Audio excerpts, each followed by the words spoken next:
একজন ব্যক্তি যে সরাসরি অপরাধের সাথে সংযুক্ত না, তাকে আক্রমণ করা হয়, অথবা চাঁদাবাজি করার জন্য, কাউকে অহেতুক হয়রানি করার জন্য এই কাজগুলি করা হয়, সেগুলি অপরাধ না? তো সেগুলির বিচার আচার কি হবে? শুধু নির্বাচনের সময় বিচার আচার, এর মানে কি? এইখানেই হচ্ছে অনিরপেক্ষতা, এবং এই জন্যই ফখরুল ইসলাম আলমগীর। আমি সেই প্রসঙ্গে আরেকটি জায়গায় আসি। আপনি কি চাচ্ছেন তুষার ভাই যে যেভাবে চলছে চলুক নির্বাচনে? না, আমি সেটা চলছে না। আমি শুধু এটাই দেখাতে চাচ্ছি যে আসলে আমাদের এই গোজামিলের কাজগুলি সবসময় চলতে থাকে। তখন তো আপনি বলবেন যে এতদিন তো ছিল, তা তো তফসিল ঘোষণার পর এটার পরিবর্তন হলো না কেন? আমি শুধু বলছি যে এতদিন যে অবস্থায় চললো, এটা হতে দিল কেন? কারণ কে আক্রান্ত হলো, কার ক্ষতি হলো, এই ক্ষতিটা কে বিবেচনা নেবে, কে এটার ক্ষতিপূরণ দিবে, এই বিষয়ে কোনো বিষয় নাই। মূলত নির্বাচনের সময় ক্ষমতাবানরা নির্বাচিত হওয়ার জন্য সব জায়গাতে হাঁটাহাঁটি করবেন, তাদের নিরাপত্তা নিশ্চিত করা হচ্ছে। কিন্তু জনগণের নিরাপত্তা নিশ্চিত করার জন্য এই অন্তর্বর্তী সরকারের মাথায় এখনো কোনো ব্যথা নাই। আমার ধারণা তারা শুরুতেই কয়েক লক্ষ প্যারাসিটামল একসাথে খেয়ে নিয়েছেন। প্যারাসিটামল, হ্যাঁ, যাতে মাথা ব্যথা না করে। কয়েক লক্ষ প্যারাসিটামল তারা একসাথে খেয়েছেন, খেয়ে তাদের কোনো কিছু নিয়ে মাথা ব্যথা নাই। তারা যেখানে মাথা দিবেন ওইটা নিয়ে তাদের ব্যথা, কিন্তু জনগণের মাথা বাঁচানোর জন্য তাদের মাথায় কোনো ব্যথা নাই, এবং এই সিদ্ধান্তের মধ্যে এটা বোঝা যাচ্ছে। আপনি যেটি উল্লেখ করতে যাচ্ছিলেন, আমি আজকে মির্জা ফখরুল ইসলাম আলমগীর একটি বিবৃতি দিয়েছেন, সেখানে তিনি কি কথা বলেছেন? আমি একটা উদাহরণ দিই আপনাকে। এই কয়েকদিন আগে ফুয়াদ, আমার খুবই মানে আদরের একজন মানুষ, ফুয়াদকে যেভাবে আক্রান্ত করা হলো, এটা মব না? এবং এই ঘটনার কারণেই এত এক্সিকিউটিভ ম্যাজিস্ট্রেট নিয়ে এত চিন্তা ভাবনা। তিনি অবশ্য মব বলতে এটি রাজি নয়, সেটা তার ব্যক্তিগত বিষয়, অনেক উদার গণতান্ত্রিক হতে পারে, কিন্তু এটা তো মব, একদল লোক। হ্যাঁ, এক অর্থে মব না যদি তাদের রাজনৈতিক পরিচয় থাকে, কিন্তু পত্রিকাগুলি কেউ তাদের রাজনৈতিক পরিচয় দেয় নাই, বলেছে জনতা। তো এটা কোন জনতা? তিনি সরাসরি বলছেন বিএনপির একাংশ, সেটা সে অভিযোগ করেছে। মবে যারা আক্রান্ত হয় তারা অভিযোগ করেছে যে এটা অমুক জনতা তমুক জনতা, কিন্তু মব তো মবই। পরিচয় দিয়ে আসতে হবে, হাতে ব্যানার নিয়ে, পরিচয় নিয়ে দাঁড়িয়ে বলতে হবে যে এই রাজনৈতিক কারণে তাকে আমরা আক্রমণ করেছি। ব্যাপারটা কিন্তু তাই। যতক্ষণ পর্যন্ত একটি গোষ্ঠীর পরিচয় নিশ্চিত করা যাচ্ছে না, ততক্ষণ পর্যন্ত এটা সকলে মিলে করেছে, এটা মব। এবার আসেন আপনার পরের প্রশ্ন। মির্জা ফখরুল ইসলাম আলমগীরের বিবৃতি আমরা দেখেছি। তিনি বলেছেন যে দায়িত্ব গ্রহণের পর অন্তর্বর্তী সরকারের যে মানবাধিকারের ক্ষেত্রে, আইন শৃঙ্খলার ক্ষেত্রে যে অগ্রগতি হওয়ার কথা ছিল, সে অগ্রগতি হয়নি। এর পাশাপাশি তিনি আরেকটি কথা বলছেন, বিচার বহির্ভূত হত্যা ও হেফাজতের মৃত্যুর স্বাধীন তদন্ত ও আইন শৃঙ্খলা বাহিনীকে জবাবদিহির আওতানার কথা বলেছেন।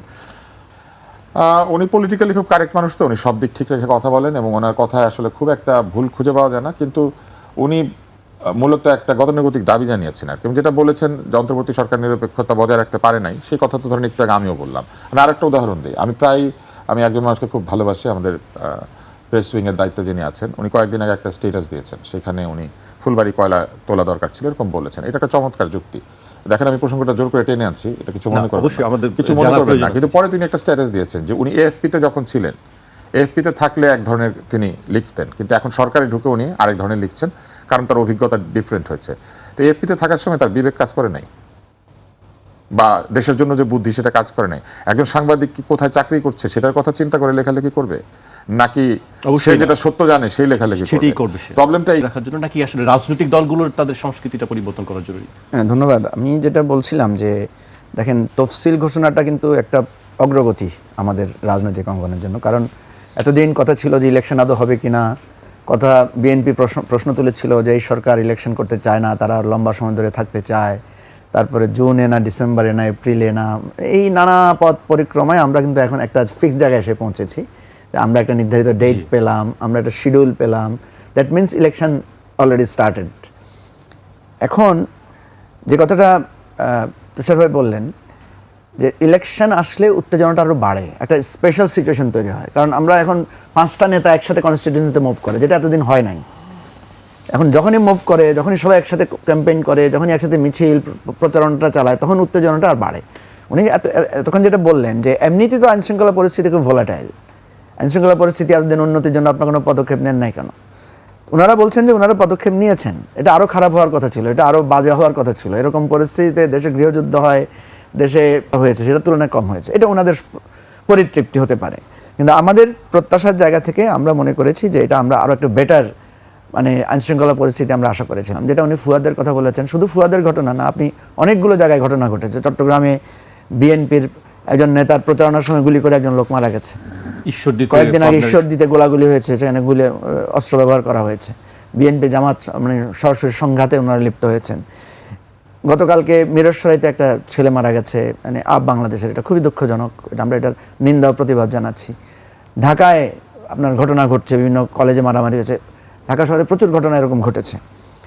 তো আমরা প্রত্যেকটা ঘটনাকে মনে করি যে প্রশাসনের গোয়েন্দা বিভাগের বিরাট একটা ফেলিউর আছে এখানে। আমি মনে করি যে গোয়েন্দা বিভাগ এখানে কোনো কাজই করছে না। কেন কাজ করছে না? গোয়েন্দা বিভাগের কাছে তো তথ্য আছে, তারা যেসব রিপোর্ট দিয়েছে সেই রিপোর্টে কিন্তু আপনি যেগুলো বলছেন সেগুলো কিন্তু আগে থেকে তারা বলছেন। আপনাকে বলি জাকির, আপনি দেখেন এই যে এই যে গোপালগঞ্জে যে ঘটনাটা ঘটলো এনসিপির সমাবেশকে কেন্দ্র করে, সেটা তো 3-4 দিন আগ থেকে খুব উত্তপ্ত পরিস্থিতি ছিল, কর্মসূচি পাল্টা কর্মসূচি ঘোষণাগুলো ছিল। তাহলে এখানে গোয়েন্দা বিভাগ বা আইনশৃঙ্খলা পরিস্থিতি কী ব্যবস্থা নিয়েছিল ওনারা? এরকম একটা পরিস্থিতি হলো, পরে আর্মির ভ্যান সাজোয়া যান পাঠিয়ে সেখান থেকে ছাত্র নেতৃবৃন্দকে উদ্ধার করতে হলো। এরকম পরিস্থিতি হয়েছে কেন? তার মানে হচ্ছে গোয়েন্দা বিভাগের হয়তো রিপোর্টে ঘাটতি ছিল, অথবা রিপোর্ট অনুযায়ী ওনারা কোনো ব্যবস্থা নেন। আমি এই উদাহরণ অনেক দিতে পারবো আপনাকে, লম্বা আলোচনা আমি যেতে চাই না। আমার কথা হচ্ছে ওকে, পাস্ট ইজ পাস্ট। এখন আমার নির্বাচন শুরু হচ্ছে, এখন আপনি এক্সিকিউটিভ ম্যাজিস্ট্রেট পাঠাচ্ছেন, ওয়েল, এখন আপনার পুলিশ আছে, সব কিছু সত্য।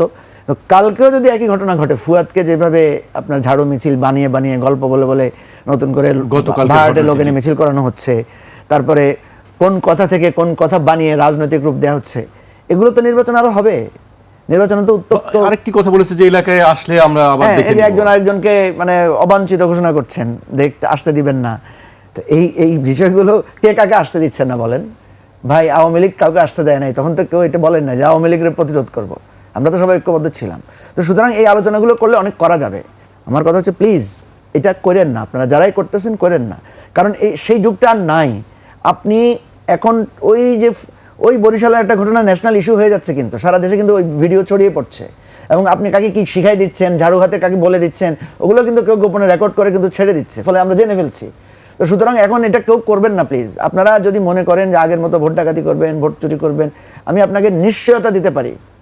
আপনি দেখেন আজকে আবু সাঈদের একটা ছবি আমাদের কাছে, একটা ভিডিও আমাদের কাছে একটা বিপ্লব ঘটিয়ে দিয়েছে। আবু সাঈদের মতো এরকম অনেক লোককে কিন্তু গুলি করে মারা হয়েছে, আমাদের কাছে ছবি নাই, আমাদের কাছে ভিডিও নাই বলে আমাদের সেটা স্পার্ক করে নাই। কিংবা ওই যে পুলিশের বক্তব্য যে স্যার একটা মারে তো আরেকটা পালায় না, আরেকটা দাঁড়ায় যায়, ওই কথাটার ভিডিওটা যদি কেউ ধারণ না করতো, তাহলে তো এই পক্ষান আমরা জানতে পারতাম না।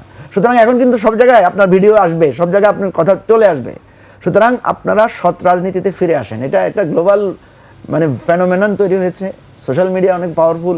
আমরা কেউ কাউকে এলাকায় অবাঞ্ছিত করে রাজনীতি করতে পারবো না, এই রাজনীতি চলবে না। বুঝে নিলে ভালো, আর যদি বুঝে না নেন, এটা গ্র্যাজুয়ালি আপনাকে দেখেন, শেখ হাসিনাকে গ্র্যাজুয়ালি কোথায় নিয়ে গেছে।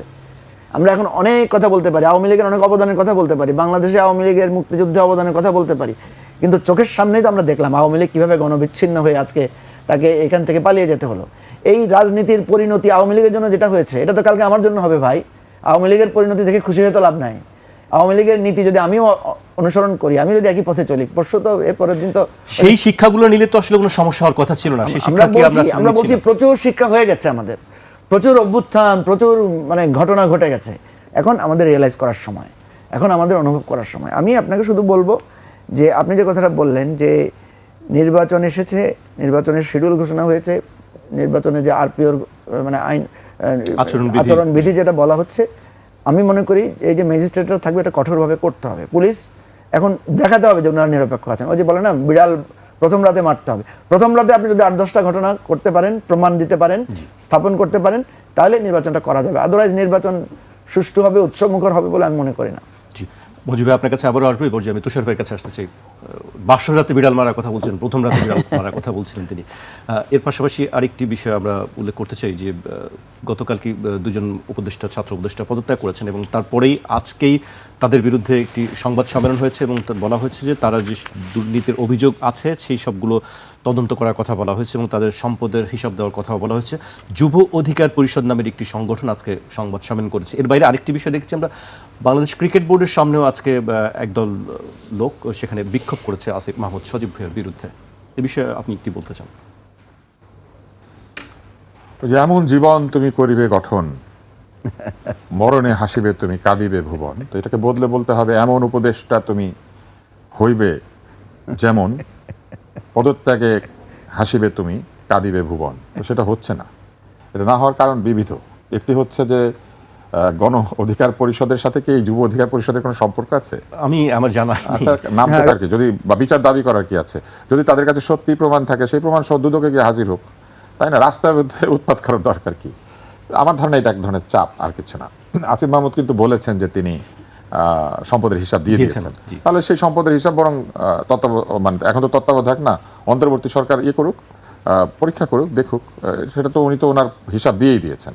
তো সেরকম হিসাব কিন্তু আমরা অতীতেও বহু পেয়েছি। কোনো মানুষের গাড়ি নাই, বাড়ি নাই, চাকরি নাই, ব্যবসা নাই, কিচ্ছু নাই, উনি একদম কপর্দক্ষিণ, কিন্তু উনি আবার বিরাট একটা গাড়িতে চড়েন। পরে আমরা জানলাম যে ওনার সব কিছু কোম্পানির নামে, নিজে কিছু কিনে না, কিন্তু কোম্পানিটার মালিক উনি, কোম্পানির নামে সব আছে বলে উনি ক্যাটেগরিক্যালি বলতে পারেন যে আমি তো মালিক না, কোম্পানি মালিক, আর কোম্পানি লোন আছে, অতএব যদি কোনোদিন কোম্পানি বসে যায় তাহলে এগুলো সব নিয়ে যাবে। তো ব্যাপারটা এরকম আর কি, যে সবই জনগণের, কিন্তু জনগণ আমার, ব্যাপারটা এমন আর কি।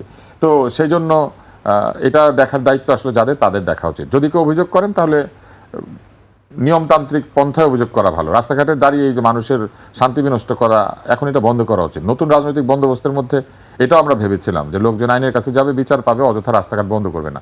রাস্তাঘাট জনগণের, কিন্তু ওনারা জনগণের হয়ে এমনভাবে দাঁড়িয়ে যান মনে হয় রাস্তাঘাট ওনাদের, আমরা একটু পারমিশন নিয়ে হাঁটাহাঁটি করবো আর কি। কয়েকদিন আগে মিরপুরে দেখবেন এভিকশনের জন্য গিয়েছিল, রাস্তা দখল করে তো চাঁদাবাজি বিনিময়ে সেখানে দোকান দেওয়া হয়েছে। আমি যেহেতু মিরপুরের বাসিন্দা, আমি জানি প্রথমে আওয়ামী লীগ আমলে একবার এটা পরিষ্কার করা হয়েছিল, এমপি পরিষ্কার করেছিলেন, তারপরে কাউকে বসতে দিতেন না। কিন্তু আওয়ামী লীগের ভিতরে কিছু চাঁদাবাজ ছিল, এরা ওই এমপির বিরুদ্ধে কথা বলতো তখন, যে উনি খায়, আমাদেরকে খেতে দেয় না, হ্যাঁ উনি তো বড় বড় জায়গার থেকে খায়, আমরা রাস্তা ভাড়া দিতে পারি না।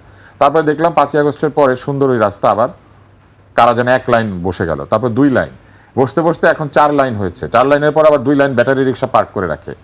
এখন গাড়ি কোনখান দিয়ে যাবে এটা চিন্তা করতে হয় সকালবেলা। ওই রাস্তা দিয়ে গাড়ি চলে না, কিন্তু ওই রাস্তা পরিষ্কার করতে গিয়েছে পরে তারা বুলডোজারকে তাড়া করেছে, এবং এমনভাবে তাড়া করলো বুলডোজার পালিয়ে যাচ্ছে। এই দৃশ্য দেখা কিন্তু মারাত্মক ব্যাপার, ভিডিও আছে। তো এরকম আইন শৃঙ্খলা পরিস্থিতি এখন বাংলাদেশে, যে আইন ভেঙেছে সে আপনাকে তাড়া দেয়। তো এই অবস্থায় রাস্তায় দাঁড়ালে আসলে মানুষের কাছে এখন আর সম্মান টম্মান বাড়ে না, উল্টা রাস্তায় দাঁড়ালে লোকে মনে করে উৎপাত হচ্ছে। ওনাদের উচিত যদি সত্যি দুর্নীতির অভিযোগ থেকে থাকে, প্রকৃত প্রমাণাদি সহ জায়গা মতো যাওয়া এবং প্রমাণ দেওয়া, অযথা এগুলো বলার দরকার নেই। আরেকটি প্রশ্ন আপনি করেছিলেন, সেটি হচ্ছে যে স্বাস্থ্য সংস্কার কমিশন সম্ভবত, তাই না? জি। এবং ক্রিকেট বোর্ড, 3টা স্বাস্থ্য সংস্কারটা আমি বলতে চাইছিলাম। ক্রিকেট বোর্ডের সামনে কেন এই প্রতিবাদটা হয়েছে? বাংলাদেশের মানুষ না, বুঝলেন, চেয়ারকে সম্মান করে, চেয়ারের 4 পাকে সে অনেক মূল্য দেয় 2 পায়ের চেয়ে। ছোটবেলা আমরা একটা গল্প পড়েছিলাম যে পণ্ডিত মশাই বলছেন যে ব্রিটিশ পরিদর্শকের কুকুরের 1 পায়ের সমান হচ্ছে তার দাম, কারণ বেতনটা ওনার ওই কুকুরের 1 পায়ের পিছনে যা খরচ সেটা হচ্ছে ওনার বেতন। সেই জায়গা থেকে বাংলাদেশ আগায় নাই। বাংলাদেশের শিক্ষকরা এখনও রাস্তায় সামান্য বেতনের জন্য, সুবিধার জন্য এখন ওইভাবেই তারা প্রতিবাদ করতে হয়, বসে থাকতে হয়, অনশন করতে হয়। কিন্তু এই যে চেয়ারের ভয়ে লোকে কথা বলে না, যে মুহূর্তে দেখেন শুনেছে পদত্যাগ হবে সেই মুহূর্তে তারা গিয়ে দাঁড়িয়ে গিয়েছে। আপনারা যদি এতই জানেন ওনার বিরুদ্ধে প্রতিবাদ করবেন, তাহলে ওনার পদত্যাগের জন্য বসেছিলেন কেন? তাই না? এত জনতা রাস্তায় রাস্তায় ঘুরেছে, কত আইন প্রযুক্ত করেছে, প্রেসার গ্রুপ হয়ে গিয়েছে, তাহলে এই প্রেসার গ্রুপ ক্রিকেট বোর্ডের সামনে যেতে পারে নাই কেন? এটা কয়েক ঘন্টার এটা ব্যবধানে কেউ তাদেরকে পাঠিয়েছে, যখনই শুনেছে যে উনি পদত্যাগ করবেন তখন পাঠিয়েছে। তফসিল ঘোষণার পরে দেখবেন আরো কয়েকদিন দাঁড়িয়ে রয়েছে ওইখানে। এই সমস্ত জিনিসই হচ্ছে আসলে ওই পুরনো সেই যে তেল এবং ক্ষমতার যে সম্পর্ক, সেটার বহিঃপ্রকাশ। ক্ষমতায় থাকলে আপনি তেল, ক্ষমতা চলে গেলে আপনি বাতেল। বুঝতে পারছেন? হ্যাঁ। এখন স্বাস্থ্য সংস্কার কমিশনেরটা বলি। স্বাস্থ্য সংস্কার কমিশন যখন তৈরি হয়েছিল, আমি তখনই বলেছিলাম যে এটার মধ্যে অনেক গলদ আছে। এটা রিপোর্ট নিয়ে আমরা এখানে তুমুল বাহাস করেছি, এবং এটা যেটা বাজে রিপোর্ট আমি সেটাও বলেছি। এখন দেখেন পত্রিকায় রিপোর্ট এসেছে যে স্বাস্থ্য সংস্কার কমিশনের চেয়ারম্যান তার পুত্র এবং পুত্রবধূর মাধ্যমে একটি কোম্পানি তৈরি করে বাংলাদেশ ডায়াবেটিক সমিতির যে ফার্মেসি আছে সেখানে ওষুধের ব্যবসা করতে দিয়েছেন। ওষুধের দোকানগুলি তাদের হাতে ছেড়ে দিয়েছিলেন, এবং তারা বাকিতে ওষুধ নিয়েছে ওষুধ কোম্পানিগুলির কাছ থেকে, এবং তারপরে বাকি পরিশোধ করে নাই। সেটার পরিমাণ হচ্ছে প্রায় 11 কোটি টাকা, 10 কোটির বেশি। এখন তারা বলেছেন যে এটা বাকি হয়, এটা আমরা আস্তে আস্তে পরিশোধ করে দেবো। রোগীদের কাছে যে ওষুধ বিক্রি করেছিলেন ওইটাকে আস্তে আস্তে পরিশোধ করার ভিত্তিতে বিক্রি করেছিলেন বাকিতে। বারডেম বাকিতে ওষুধ বেচে, বার্ডাসের ফার্মেসিতে বাকিতে ওষুধ বিক্রি করে। রোগীর কাছ থেকে নগদ নিয়েছেন, সেই টাকা শোধ করেন নাই কেন? ওষুধ বিক্রি করলে তো কমিশন আছে, সেটাই ওষুধের লাভ, তাই না? ওষুধের দামের সাথে ফিক্স করা আছে। আপনি একটা ওষুধ বেচলে কয় টাকা পাবেন, তাহলে আপনি সেই টাকা ওষুধ কোম্পানিকে পরিশোধ না করে কোথায় রেখে দিলেন আর বলছেন আস্তে আস্তে দিবেন? এইরকম নৈতিক অবস্থা একটি প্রতিষ্ঠানের, যে প্রতিষ্ঠান ওনারা চালান, এবং সেই প্রতিষ্ঠানের প্রধান হচ্ছেন আমাদের স্বাস্থ্য সংস্কারের কমিশন করতে এসেছেন, ওইখানে লিখেছেন ডাক্তাররা কমিশন খায়। গোজামিল তো শুধু রাজনীতিতে না, গোজামিল তো সব জায়গায় আছে। একটা স্বাস্থ্য সংস্কার কমিশনের রিপোর্টের মধ্যে পুরো একটা পেশাজীবী সম্প্রদায়কে ছোট করা হয়েছে। বলা হয়েছে ওষুধ কোম্পানি কোনো খরচ করতে পারবে না, এটা পারবে না, ওইটা পারবে না, ডাক্তাররা অনৈতিক সুবিধা নিয়ে থাকে, এরকম ইঙ্গিত করা হয়েছে। এটা কেমন নীতির মধ্যে পড়ে? আপনি রোগীর কাছে নগদে ওষুধ বেচেন আর ওষুধ কোম্পানির টাকা বাকি রেখে দেন, আবার পত্রিকায় বলেন যে আমি এই টাকা ধীরে ধীরে শোধ করব। ওনাকে ডেফার্ড পেমেন্টে দিয়েছিল, চুক্তির মধ্যে লেখা আছে ধীরে ধীরে শোধ করার কথা। ওষুধ কোম্পানিগুলোকে কিভাবে মানে জিম্মি করা হয় এটা হচ্ছে তার প্রমাণ। জিম্মি শব্দটা কিন্তু বিদেশি শব্দ, এটা জানেন নিশ্চয়ই। ধিম্মি, জি। ধিম্মি থেকে জিম্মি, এটা হচ্ছে অ্যারাবিক, এবং ধিম্মি হচ্ছে ইউ আর প্রোটেক্টেড। মজার ব্যাপার, কাউকে জিম্মি করা মানে হি ইজ প্রোটেক্টেড। হ্যাঁ, আমাদের বাংলাদেশে সেটা হয়ে গেছে যে অপহরণ করা হয়েছে, তাকে প্রোটেক্টেড বিকজ অফ র্যানসম, কিন্তু আসলে সেটা না। আমাদের মনে হয় নিরাপত্তা হেফাজতে নেওয়া হয়। নিরাপত্তা হেফাজতে নিলে সে হচ্ছে ধিম্মি। যাই হোক, এগুলো নিয়ে আসলে বেশি জানা একটা প্রবলেম, বা কম জানা একটা প্রবলেম। তো আমি একটু কম জানি বলে এগুলো নিয়ে কথা বলছি। তো এখন এই যে তাদেরকে জিম্মি বানানো হয়, কিভাবে জিম্মি বানানো হয়? বারডেমে তাকে ওষুধ বেচতে হবে, এত বড় হাসপাতাল, তাহলে সে ওষুধ দিতেই হবে তাকে। এই কারণে কিন্তু এই বাকিটা করা গিয়েছে। বাকি চাইলে ওষুধ নিবে না, আরেক কোম্পানির ওষুধ নিবে, ফলে তারা বাকি দিয়ে গিয়েছে। এই যে ওষুধ কোম্পানিগুলোর কোনো সে আছে গিয়ে কোথাও বলতে পারে যে আমাদের সঙ্গে অন্যায়টা করা হচ্ছে? প্রাতিষ্ঠানিকভাবে তাদের সঙ্গে অন্যায়গুলি করা হয়, সাধারণ ডাক্তারকে অভিযুক্ত করা হয়। সাধারণ ডাক্তারকে কি দেয় জানেন? ডিম দেয়, গিফট হিসেবে ডিম দিয়ে যায়। কেন দেয় জানেন? ডিম কেন দেয়? গরিব ডাক্তার ডিম কিনতে পারে না। আপনি জানেন বাংলাদেশে একটা ইন্টার্নি ডাক্তার যখন ইন্টার্ন শেষ করে ডাক্তারিতে আসে, তখন তাকে দৈনিক 800 টাকা মজুরির ভিত্তিতে ক্লিনিকে নিয়োগ করা হয়। এই স্বাস্থ্য সংস্কার কমিশন সেটা নিয়ে কোনো কথাই বলতে পারে নাই, এবং এটাকে প্রযুক্ত করতে পারে নাই। এটাকে প্রযুক্ত করার জন্য কি স্বাস্থ্য সংস্কার কমিশনের প্রয়োজন আছে? একটা ব্যাচেলর ডিগ্রিধারী কেন দৈনিক স্যালারির ভিত্তিতে কোথাও যুক্ত হবে? এটা নিয়ে কেউ কথাই বলে না। এতগুলি স্বাস্থ্য বিষয়ক, ডাক্তার বিষয়ক রাজনৈতিক পক্ষ আছে, অমুক প্রতিষ্ঠান তমুক প্রতিষ্ঠান, তারা কেউ এটা নিয়ে কথা বলে না। কারণ বহু জায়গাতে সিনিয়র ডাক্তাররাই ক্লিনিকগুলোর মালিক, এবং এরাই হচ্ছে নেতা। আপনি একদিকে বলছেন ওষুধ কোম্পানি চালান, ওষুধ কোম্পানির মালিক, একদিকে ওনারা ক্লিনিকের শেয়ার হোল্ডার, আরেকদিকে ইন্টার্নদেরকে শোষণ করেন যখন তারা নতুন ডাক্তার হয়ে আসে। কথা বলে নাই কেন জানেন? কারণ এই শোষণকারীদের মধ্যে অনেকে আছেন যারা এই কমিশনের মধ্যে ছিলেন। পরে তো আবার ডাক্তারদেরকে কমিশনও দেন ওনারাই। হ্যাঁ, এবং এই কমিশনের মধ্যে এরকম লোক ছিলেন, এবং এইভাবে একটা স্বাস্থ্য সংস্কার কমিশন বানিয়ে আমাদের হাতে একটা মূলা ধরিয়ে দেওয়া হয়েছে। মূলা দিলেও ভালো হইতো, ওটার মধ্যে ভিটামিন ছিল। কাগজ চিবাবে কে? এত পৃষ্ঠার রিপোর্ট। এবং এই কাজগুলি তারা করেছেন, এবং এগুলো করেছেন বলে আজকে তাদের নিরপেক্ষতা নিয়ে প্রশ্ন উঠছে, দুর্নীতি নিয়ে প্রশ্ন উঠছে। একজন উপদেষ্টা পদত্যাগ করার সাথে সাথে তাকে লোকজনকে আক্রমণ করছে, because of this common fault. আপনার মাধ্যমে হয়তো সংশ্লিষ্ট কর্তৃপক্ষ এই বিষয়টি কিচ্ছু শুনবে না, দেখছেন। কিচ্ছু শুনবে না। আপনি জানেন যে এরা সবসময় উড়োজাহাজে থাকে। আপনি দেখবেন উড়োজাহাজে উঠলে ওই কানের মধ্যে ইয়ার প্লাগ দিয়ে যায়, কারণ অনেকের কান বন্ধ হয়ে যায়, ভোঁ ভোঁ করে, তখন এসে বলে যে আপনার এটা লাগিয়ে রাখেন। আমার ধারণা এরা সবসময় উড়োজাহাজে থাকেন, because they fly high, because they have power and they are flying high, so they have put on ear plug in their ears. কানের মধ্যে ওই ইয়ার প্লাগ দিয়ে বসে আছে, কোনোদিন শুনবে না। ক্ষমতায় থাকা অবস্থায় তারা কোনোদিন এগুলো শোনেন না, ক্ষমতা যাওয়ার সাথে সাথে তাদের মনে পড়ে এইগুলো তো আছে, এগুলো নিয়ে আমাদের কথা বলতে